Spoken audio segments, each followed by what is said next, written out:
აფხაზეთში ლარზე ვაჭრობა იკრძალება გავრცელებული ინფორმაციით რუსი ოკუპანტები განსაკუთრებით მკაცრად აკონტროლებენ ენგურის ხიდზე გადამსვლელებს ატარებენ ასევე რეიდებს და მათ ვისაც ლარი აღმოაჩნდება ართმევენ და ემუქრებიან.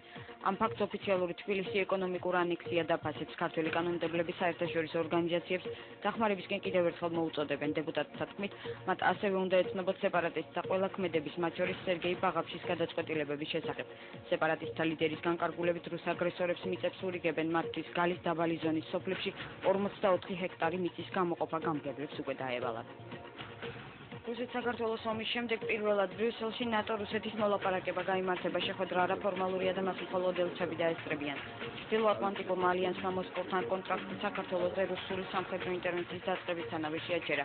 შეხვედრამდე ცოტა ხნით ადრე ორგანიზაციაში რუსეთის ელჩმა განაცხადა, რომ მოსკოვი მზად არის თანამშრომლობის აღდგენისთვის, მაგრამ ვერ მოიქცევა ისე თითქოს არაფერი მომხდარა.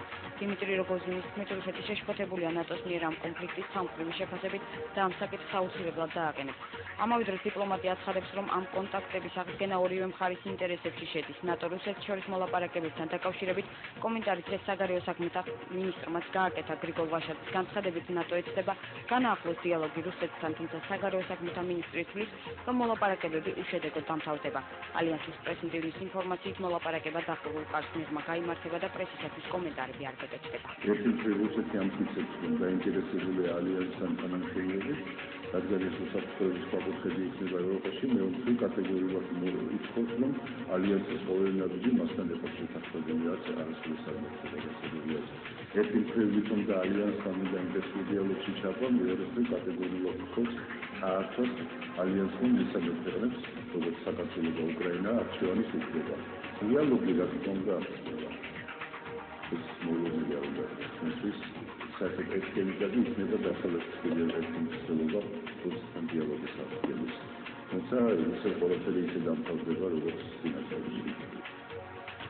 ევროსაბჭოს საპარლამენტო ასამბლეის ზამთრის სესიაზე ბიუროს სხდომა გაიმართა, რომელზეც რუსეთ-საქართველოს ურთიერთობა და ასამბლეის ოქტომბრის რეზოლუციის რუსეთის მიერ შესრულება განიხილეს. რუსული დელეგაციის ხელმძღვანელებს სახელმწიფო სათითბიროს საერთაშორისო კომიტეტის თავმჯდომარის კონსტანტინე კოსაჩოვის შეფასებით საპარლამენტო ასამბლეამ ოქტომბერში არასწორი დიაგნოზი დასვა. მისი თქმით, ოქტომბრის რეზოლუციაში აგვისტოს მოვლენები ომად არის შეფასებული, რაც პრინციპული შეცდომაა.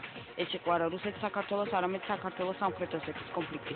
საპარლამენტო ასამბლეის თავმჯდომარემ ლუის მარიო დე პუჩიმ კი აღნიშნა, რომ ორ მთავარ საკითხზე საუბრისას მხარეები ციხში შედიან. მისი განცხადებით, მთავარი საკითხებია ომის დაწყებაზე პასუხისმგებლობის აღება და აფხაზეთისა და ეგრეთ წოდებული სამხრეთ ოსეთის დამოუკიდებლობის აღიარება და უნდა ითქვას, რომ აფხაზეთის და ეგრეთ წოდებული სამხრეთ ოსეთის დამოუკიდებლობა რუსეთის გარდა ევროსაბჭოს არც ერთ წევრ ქვეყანას არ უღიარებია. ევროსაბჭოს საპარლამენტო ასამბლეის ზამთრის სესიაზე რუსეთის მიერ მოთხოვნების შესრულების თემაზე დებატები 28 იანვრისთვის არის დანიშნული. საქართველოს საგარეო საქმეთა მინისტრმა დღეს კვირის შემაჯამებელი ბრიფინგი გამართა. გრიგოლ ვაშაძემ კვირის მთავარ საკითხებზე ისაუბრა. მისი თქმით, ქართული მხარე კვლავ აგრძელებს მუშაობას კონფლიქტურ რეგიონებში საერთაშორისო დამკვირვებლების დარჩენასთან დაკავშირებით. ვაშაძე ამბობს, რომ მიუხედავად რუსეთის მცდელობისა ეუთოს თავმჯდომარე ქვეყანა აგრძელებს მუშაობას საქართველოში ეუთოს მანდატის შენარჩუნებასთან დაკავშირებით. ასევე გრძელდება მუშაობა ევროკავშირის მისიის გაფართოებაზეც.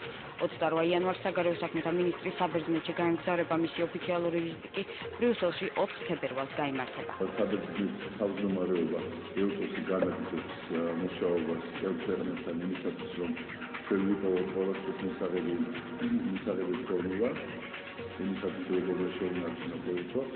საქართველოს მაქსიმალურად არის დაინტერესებული ევროპის შენარჩუნებაში, მაგრამ ყველა ფასად არ არის. ჩვენი წითელი ხაზი და თომასი კარგად დავყვეთ. საქართველოს მაქსიმალურად უნდა გამოიყენოს არა მარტო ევროპის გაერო, არამედ ევროპის კავშირი. ძალიან ნაყოფიერი შეხვედრები იყო ქალბატონის ბერიტა ფერარულთან თავისუფალ ვაჭრობაზე, საზოგადოების დამოკიდებაზე და იმ მოქმედების კომპლექსზე, რომელსაც აღმოსავლეთ სამეზობლო პოლიტიკაა ევროპის კავშირი. Human Rights Watch-ის 200 გვერდიანი დასკვნა, რომელიც 2008 წლის აგვისტოს ნოემბერს დეტალურად აღწერს, ოპოზიციის შეფასების საგანი დღეს კიდევ ერთხელ გახდა. მიმოჯვენეების და რესპუბლიკელების ალიანსი ადამიანის უფლებათა დაცვის ორგანიზაციის მიერ გამოქვეყნებულ დოკუმენტს დადებითად აფასებენ და ამბობენ, რომ ხელისუფლება დასკვნის საკუთარი ინტერესებისთვის გამოყენებას ცდილობს. ფიქრიათ შეხედვის განცხადებით, Human Rights Watch-ის მიერ აგვისტოს ომის დროს ქართული მხარისგან დაფიქსირებული დანაშაულის შესახებ საქართველოს მოსახლეობამ არ იცის, რადგან მასმედიის დიდმა ნაწილმა დასკვნა არასწორად მუდმივად გააშუქა.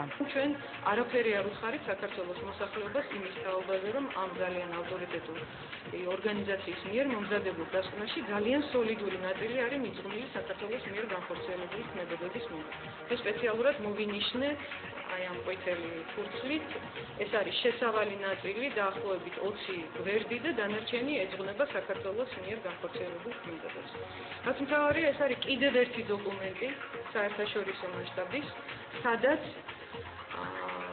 დაფიქსირებულია ის, რომ 7 აგვისტოს 2008 წლის 7 აგვისტოს საქართველოს მხარემ დაიწყო შეიარაღებული მოქმედებები, შეიარაღებული ძალების მასობრივი გადაადგილება და დაბომბვა ცხინვალისა და შემოგარენის სოფლებისა. უპირველესი მოვლენა, რომელიც გამოკვლეული არის ამ დოკუმენტში, ეს გახლავთ ინიციატორი სამხედრო კონფლიქტის. ის რომ ყველა მხარე რაღაცისთვის ემზადებოდა და თუ გაქცეოდა ნამდვილად ნასწავლია, მაგრამ ინიციატორი და პირველი ვინც დაიწყო, ესე ძალიან ნაცვლად შავი თეთრზე არის დაწერილი და ეს გროვდება მთლიანად მიემართება ჩვენს მხარეს, ქართულ მხარეს.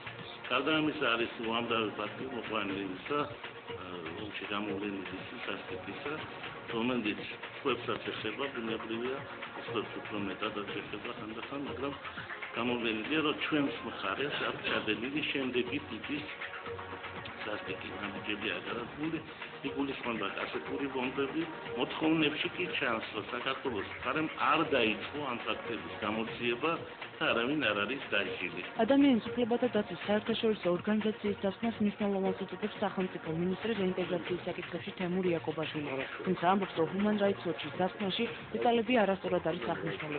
იაკობაშვილის თქმით, დასკვნა ქართული მხარის უშუალო თანამშრომლობის საფუძველზე შეიქმნა, თუმცა არასამთავრობო ორგანიზაციამ დასკვნის დაწერისას გარკვეული შეცდომები მაინც დაუშვა.